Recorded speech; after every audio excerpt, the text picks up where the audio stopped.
and welcome to the first episode of Ricardo's No Skip Records. I told you this channel is going to be varied, and this one, I decided that the next, series I'd like to start with would be records that I think are essential. They're non-skip, no skip. I don't know. Records that I listen to from beginning to end. No skips. I know you know what that means, but basically my essential records that I love and I'd like to tell you about. Maybe you'll get something out of them. Maybe you'll love them too.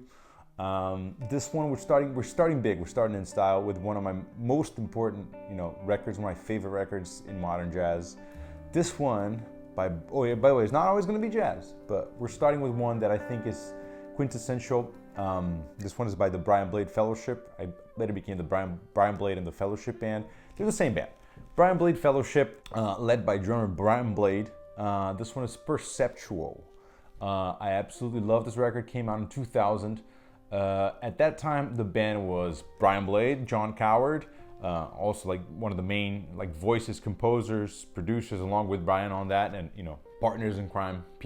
Pianist Jon Cowherd, bassist Chris Thomas, alto saxophone and bass clarinet Myron Walden, on tenor saxophone and soprano saxophone Melvin Butler, and then joining us for the first time on this record, I think you saw this coming a mile away, Kurt Rosenwinkel on guitar, electric guitar and acoustic guitarist, and David Easley, who was already around on the David Easley, playing pedal steel and steel guitar, maybe just pedal steel, I don't know. But it was already part of the first Brian Blade Fellowship record, and it's coming back for Perceptual, the second Brian Blade Fellowship album. This album's special. I'm going to take you back to 2007 when I was a 22-year-old boy in São Paulo, Brazil. I went to see a show at the one of the jazz festivals that happened in São Paulo, and the Wayne Shorter Quartet was playing. I knew Wayne Shorter from tradition, from like Miles Davis and all that, and from his work with the Messengers.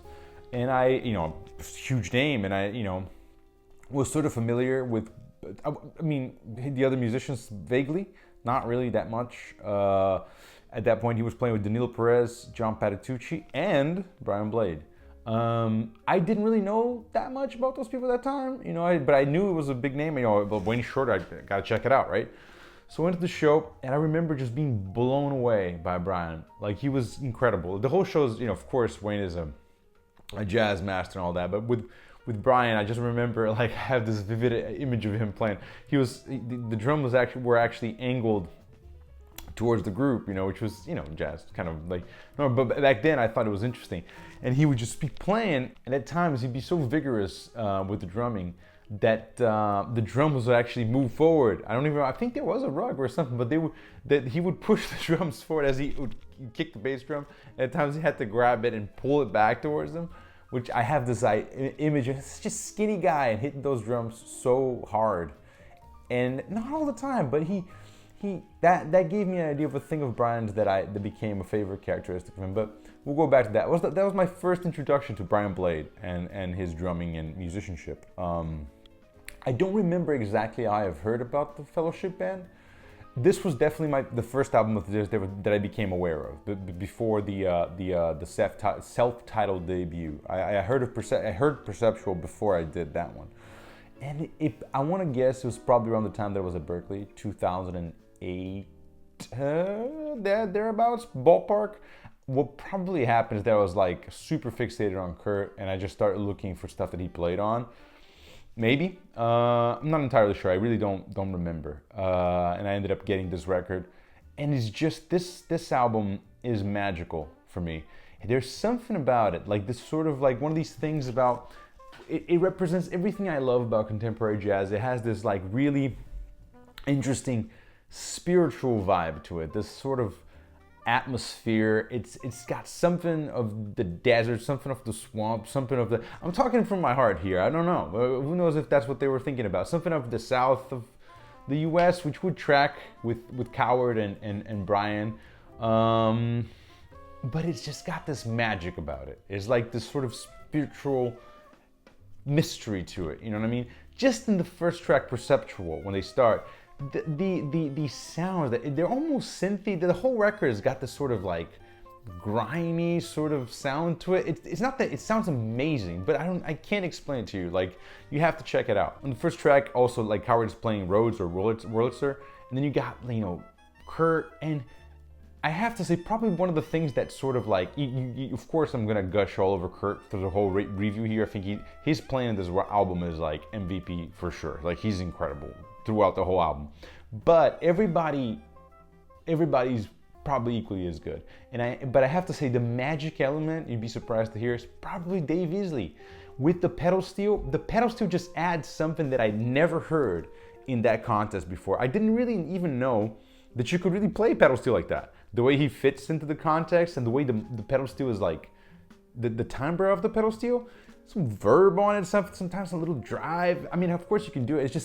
It's crazy. I think it reminded me a little bit of like, I don't know. There's something about it that just adds the special thing to this album that I think glues everything together. You know, we start with Perceptual, and right there too, there's one of these elements that I really like in this group. It's sort of this like this real sense of arc and drama and sort of like, if things are not like a set line. Brian has a very like dynamic drums like feel and sense.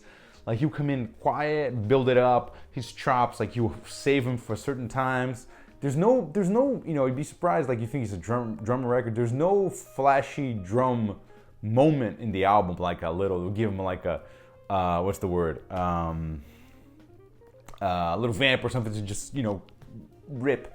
But his playing is so present the whole album. He uses it to sort of like, you know, just curate the song so well. Every song, you know what I mean? How he's present. So the first track, you know, it's a Jon Cowherd track called Perceptual. Super interesting vibes. Great Kurt solo on this, followed by a Myron Walden solo. Then we move on to Evan Route 50, which is, from what I heard, is some boat motor. I know, it seems strange. Maybe it has to do with something of Brian's childhood or something about, I heard maybe something related to fishing, that he, you know, the rivers and that. I believe Brian is from Louisiana. I should have done a little more research. I'll put a little sticker there if I'm mistaken. But anyhow, Brian's composition, I love this track. The whole ostinato in the beginning from the guitar, like doom doom bam dam, the doom dang doom doom dam dam, the doom dang. Incredible too. We hear Cowherd's first piano solo on this track. Also great bass line.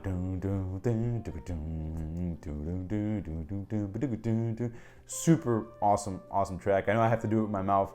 I don't know if I can play actually fragments of songs. Would I be able to play copyrighted here? I'm not sure. Maybe for fair use, because this is a review. It's not really a review. I mean, if it is, but anyway, can I put it in the comment? Can I use bits of song on this album, on this video? Anyway, amazing song. And it almost feels like we move from that into like Reconciliation, another Jon Cowherd tune from Evan Route. And this one feels like is the first sort of like ballad of the record. Really chill, very atmospheric, you know what I mean?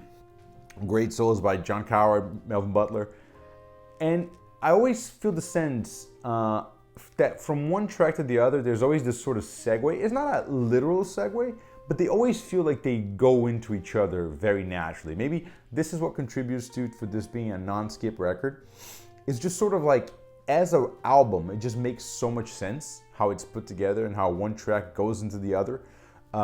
It almost feels inevitable after you get to know the record a little bit, but maybe you can say that for any record. And anyway, from there we get to track 4. Legendary track 4 in Perceptual.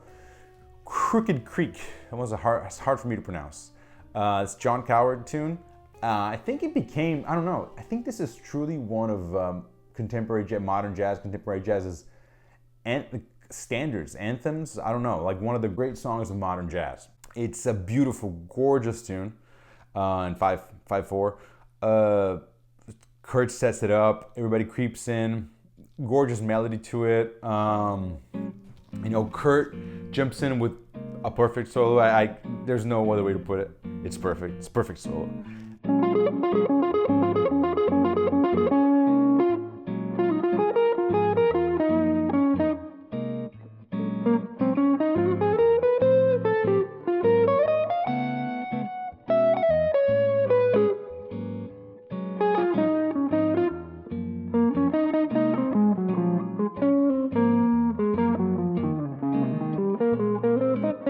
the way he comes in, every phrase, like the way he just wails on pentatonics, his tone through the whole album. I mean, there's a little bit of dirt. It's never completely clean. You still got that verb delay. It's like Pete Kurt. It's amazing. He sounds beautiful on it, and just hands it off to Dave Easley, who takes an incredible pedal steel solo. Again, I wasn't super aware that pedal steel could fit into that context like this, which I love that solo. It's so reckless, and the way he articulates things. There's a bit of an interlude, sort of resets the whole thing. Myron comes in, and then just from like very, very little energy, just builds up all the way again to a super epic ending. Crooked Creek, if you're gonna pick one track of this record, no, I'm not gonna do that. Don't do that.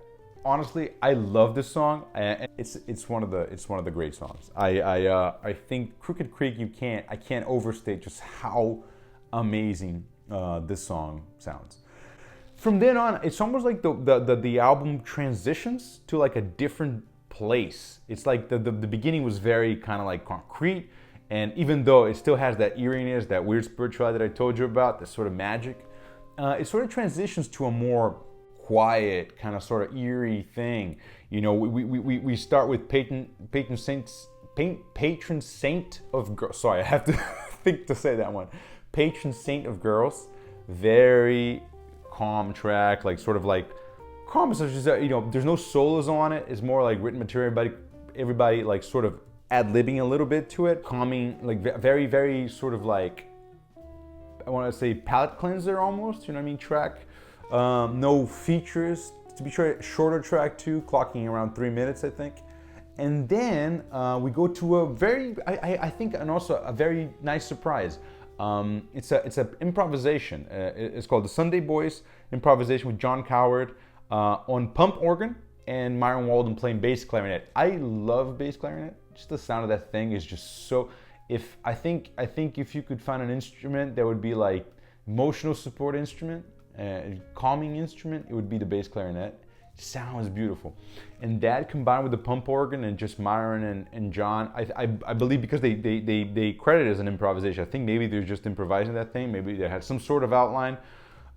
Regardless, it sounds gorgeous, super, you know, really beautiful track. Again, contrasting with the rest of the album, not in the terms of being beautiful, but like it's a vibe thing, you know. So from the Sunday Boys, we move on to Variations off a Bloodline. So that's a Brian Blade composition. It's actually a suite in 3 movements. It's From the Same Blood, Fellowship, Like Brothers, and Mustangs. A little more of a sort of a, I mean, again, like I mentioned in the other Kurt Rosenwinkel review, like that already gets the prog nerd in me like gushing. I love things in movements, you know, and that's an amazing track too. Beautiful tenor solo by Melvin Butler. At the end, there's this sort of like, I think it gets really rowdy. There's like a little tambourine that like, maybe it's in the hi-hat or something. I don't know how Brian's playing that, but I'm assuming it's Brian playing that. Just sounds tremendous. Really heavy, intense moment in the record. Jon Cowherd, great piano solo over that before we end. And then we move on. There's probably going to be a lot of and then in this review. And then we move on. But after this track, we move on to Steadfast, which was kind of a surprise for me. That sounded like a very unusual track. There was someone singing on it. When I first heard the record, I didn't know who it was, I'm embarrassed to say. It is Joni Mitchell, legendary artist, singer, composer, Joni Mitchell. Brian has done some work with her, and I guess also she's been involved with Daniel Lanois. Daniel also plays in this track, and on the last track of the song, Trembling. She was singing. I didn't recognize the voice at first. I guess when I first got introduced to the album, I wasn't a super Joni Mitchell head. I probably couldn't tell you. Maybe I knew a couple of her songs. I've gone to, nowadays I've checked out a lot more of her music. She's like just a goddess and all that. But my point being that when I first heard this, I didn't know it was her, and it was incredible to hear actually, and it's just a freaking wonderful track. The way she just sings the lyrics, can you hear the baby crying, all that, and it just, you really have a feeling like the whole band is just really playing for the singer.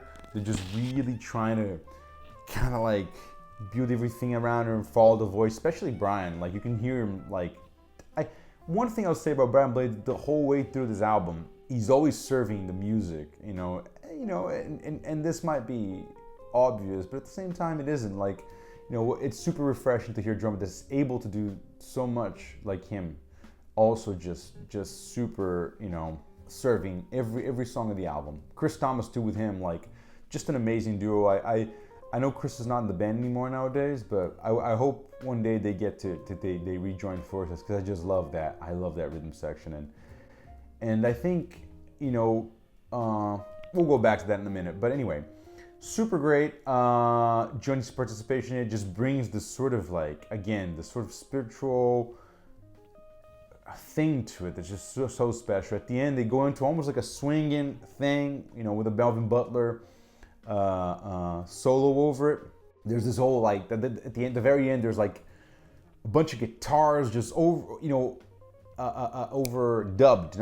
overlaid, I guess you could say. There's some acoustic guitar, some electric guitar, everything kind of like on top of the other. Maybe Daniel and Kurt. I wish I knew more exactly about who's playing what, but anyway, just gorgeous, super ending. And then the last song is a really short one. Actually, it's acoustic guitar and Brian just singing, It's actually a motif that I just showed up in Evan Route 50. At the very end of Evan Route 50, there's this, maybe that's why it's in parentheses.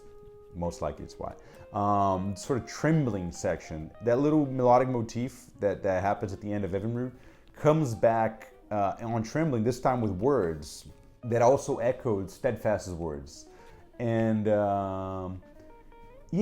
again, super nice. Brian's voice is very unique and kind of beautiful. I think maybe this is sort of pointing towards where he's gonna go in the future with Mama Rosa. The singer-songwriter project that he did with a lot of the members of the fellowship, some of the members of the fellowship. But it's an amazing ending track for this whole album, and the whole thing just makes so much sense as a whole body of work. And again, definitely a no skip kind of an album. So much great playing on it, and I think I almost, there's a real sense, for the most part, the band has kept together like through the years. I think Kurt, he was in another next album, Season of Changes, and which we might talk about. That one is probably another no skip for me. I think Chris is no longer playing with the band, but other than that, Jon Cowherd 100%. He's basically almost like a co-leader at this point. Melvin and Myron are still very much together as a unit, and I know Kurt comes in and out. I mean, I really like David Easley. I mean, I wish, for me, this is kind of like, we don't know what happens in band dynamics. For me, this is kind of like the golden, the more important formation of the Brian Blade Fellowship, with the pedal steel, with Kurt, Chris Thomas, Melvin, Myron, and Brian, and John. That's kind of like my favorite incarnation of the Brian Blade Fellowship. They're always a special group to hear playing, even if those members aren't all around. But I always liked the sense that this felt like a group that didn't really do subs. They played as a unit, recorded as a unit. I know these things get complicated as people develop their careers, get older, move to different parts of the world. I think Chris Thomas lives in France. Kurt lives in Germany. I think Myron's still in New York. And I don't know. I love the idea of it being like a solid group. And I really like Brian and what he brings to the group, and that's sort of specialness. The Brian Blade Fellowship Perceptual is, in my opinion, essential listening, contemporary jazz or otherwise, just music in general. A beautiful, gorgeous record with great playing throughout.